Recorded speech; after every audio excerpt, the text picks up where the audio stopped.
किसी ने कहा है दया ही दुख का कारण होती है। ये मैं आपको इसलिए बता रहा हूं कि ये जो कहावत है ये हमारी अगली कहानी में चरितार्थ होती है। एक व्यक्ति जिसने एक औरत पर दया करी और उसे अपने घर लेकर आ गया, लेकिन जब बाद में उसे पता चला कि वो कोई औरत नहीं एक चुड़ैल है, तो उसके पैरों के नीचे से जमीन खिसक गई। सभी घर वाले मौत के मुहाने पे आके खड़े हो गए। तो चलिए शुरू करते हैं आज की कहानी को। कहानी शुरू होती है एक छोटे से कस्बे से, जहां विपिन नामक एक युवक रहता है। विपिन के पिताजी बाहर शहर में एक बड़े बैंक के मैनेजर थे। चूंकि सरकारी नौकरी थी तो उनका रुतबा भी काफी था। वो अपने कस्बे से शहर अपनी गाड़ी से आया जाया करते थे। चूंकि वो बैंक के मैनेजर थे इसलिए उनका रुतबा भी काफी था। पूरा काम निपटाने के बाद, बैंक को बंद करवाने के बाद वो शाम को ही अपनी गाड़ी से अपने घर जाया करते थे। हर रोज की तरह विपिन के पिताजी बैंक को बंद करने के बाद अपने घर निकले। उनके साथ साथ बाकी और कर्मचारी भी अपने घर के लिए रवाना हो गए। विपिन के पिताजी शहर के बाजार होते हुए अपने गांव की तरफ लौट रहे थे तो उन्हें थोड़ा कुछ काम याद आ गया। वो उस काम को निपटाने के लिए बाजार की तरफ चले गए। वहां उन्होंने अपनी गाड़ी खड़ी की और बाजार में भीड़ काफी होने की वजह से उन्हें थोड़ा समय लग गया और शाम हो गई। 7 से 7:30 का टाइम होगा। जब वो वापस अपनी गाड़ी के पास आए और उन्होंने टाइम देखा तो उन्हें लगा कि टाइम तो काफ़ी हो गया है और मुझे घर जल्दी पहुंचना पड़ेगा। तभी उन्हें रास्ते में एक मिठाई की दुकान दिखाई दी। उन्हें याद आया कि विपिन ने उन्हें कल ही कहा था कि पापा जब भी आप शहर से अब आओ तो मेरे लिए मिठाइयाँ ज़रूर लेके आना। वो वहाँ रुके और मिठाई वाले से बात करने लग गए। इतने में 8 से 9 बजे के बीच का समय हो गया। उन्होंने फिर अपनी घड़ी को देखा और उन्हें एहसास हुआ कि वो काफ़ी लेट हो गए हैं। अगर वो बाईपास के रास्ते अपने गांव को जाएंगे तो उन्हें काफ़ी समय लग जाएगा। तो उन्होंने शॉर्टकट अपनाने का सोचा। उनके गांव जाने के लिए शहर से एक छोटा सा जंगल का रास्ता भी था। रास्ता काफ़ी उबड़ खाबड़ था और कच्चा था, लेकिन वहाँ से बहुत जल्दी उनके गांव पहुँचा जा सकता था। उन्होंने अपनी गाड़ी को उस जंगल के रास्ते की तरफ दौड़ा दिया और वो गाड़ी बड़ी तेजी से चलाने लगे।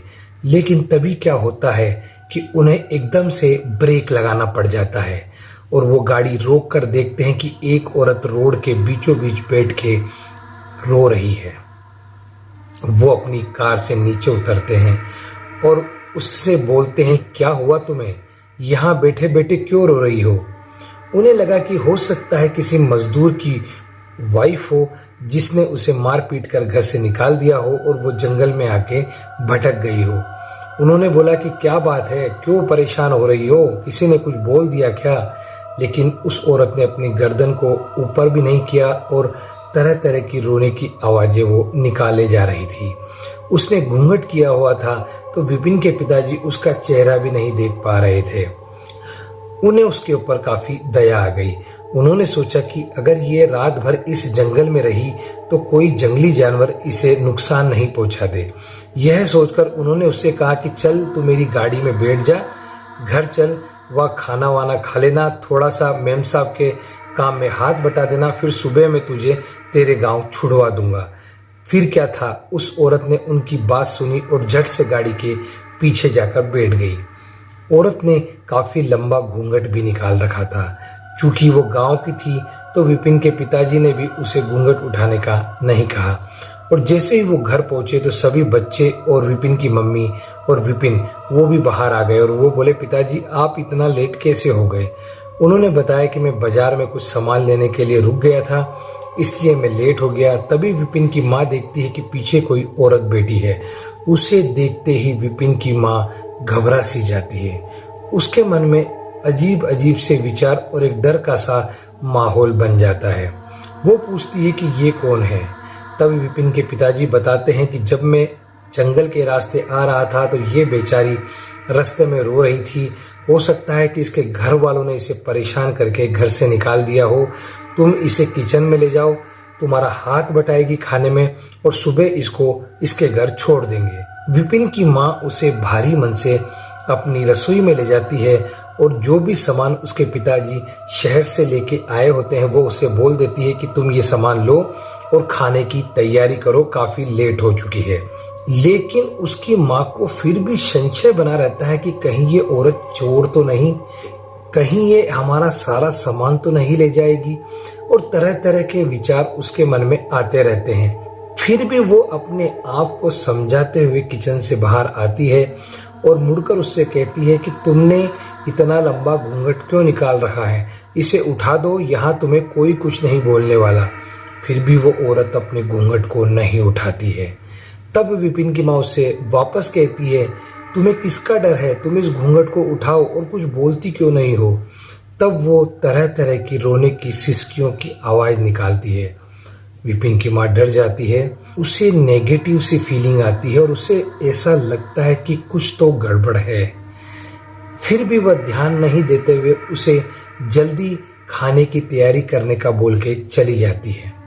वो चली तो जाती है लेकिन उसके मन में यही बात चलती रहती है कि ये औरत इन्हें कहाँ से मिल गई, कहीं ये हमारे घर का कोई नुकसान न कर दे, कहीं इससे हमारे घर को कोई हानि न हो जाए।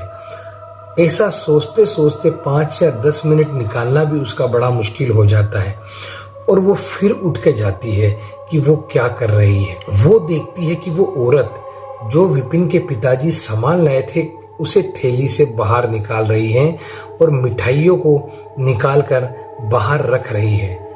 उसकी माँ उसके ऊपर जोर के चिल्लाती है कि तुम अभी तक सामान ही बाहर कर रही हो, सबको भूख लगी है, तुम्हें मैंने कहा था खाने की तैयारी करो, कब करोगी फिर, रात का 11 बज चुका है, बच्चे भी भूख से परेशान हो रहे हैं और तुम जल्दी करो और खाने की तैयारी जल्दी करो, सारी सब्जियां काटो और आटा लगा लो, बस मैं आ रही हूँ, फिर फटाफट खाना बना लेंगे।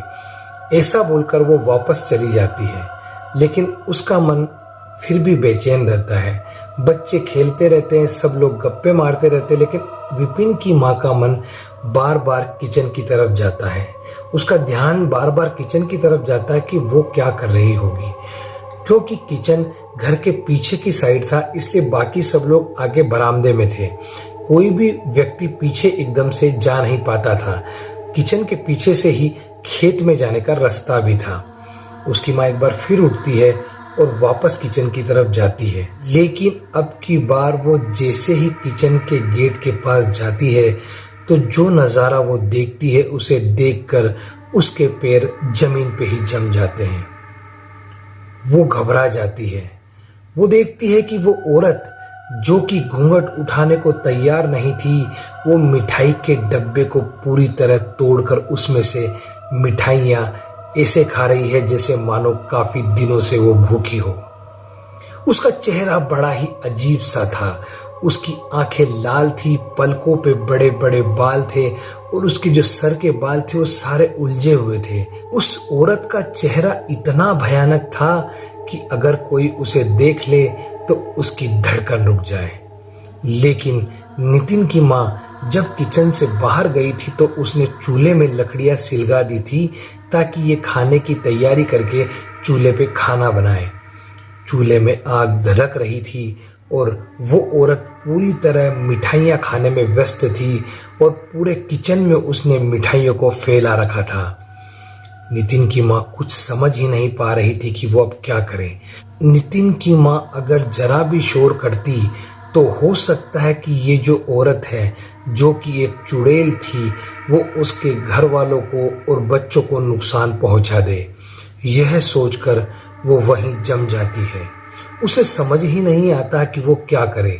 लेकिन नितिन की माँ बहुत ही हिम्मत वाली औरत थी। उसने चारों तरफ देखा तो उसे एक बड़ी सी परात पड़ी हुई दिखाई दी। वो गेट से सीधा परात की तरफ भागी और उसने उस परात को हाथ में लिया। तब तक उस चुड़ैल का ध्यान भी नितिन की माँ की तरफ चला गया। लेकिन नितिन की माँ उस परात को लेकर चूल्हे के पास जाती है और उसमें जो अंगारे धधकते रहते हैं उन्हें उस परात में भरकर उस चुड़ैल के ऊपर फेंक देती है।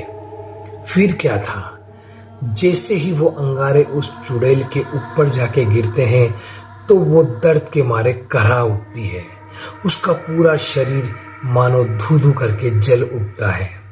लेकिन वो तो एक चुड़ैल थी, उसे इन चीजों से क्या फर्क पड़ना था। वो नितिन की माँ की तरफ अपना हाथ बढ़ाती है उसकी गर्दन को दबोचने के लिए। लेकिन जब उसके ऊपर अंगारे गिरते हैं तो वो जोर के चीखना चिल्लाना भी शुरू कर देती है। उसकी आवाज सुनकर सभी घर वाले बरामदे से किचन की तरफ दौड़ते हैं। वो सोचते हैं ये क्या हुआ। जैसे ही सभी लोग किचन में जाते हैं तो उनकी आंखें फटी की फटी रह जाती है। नितिन के पापा को एहसास होता है कि उन्होंने बहुत बड़ी गलती कर दी।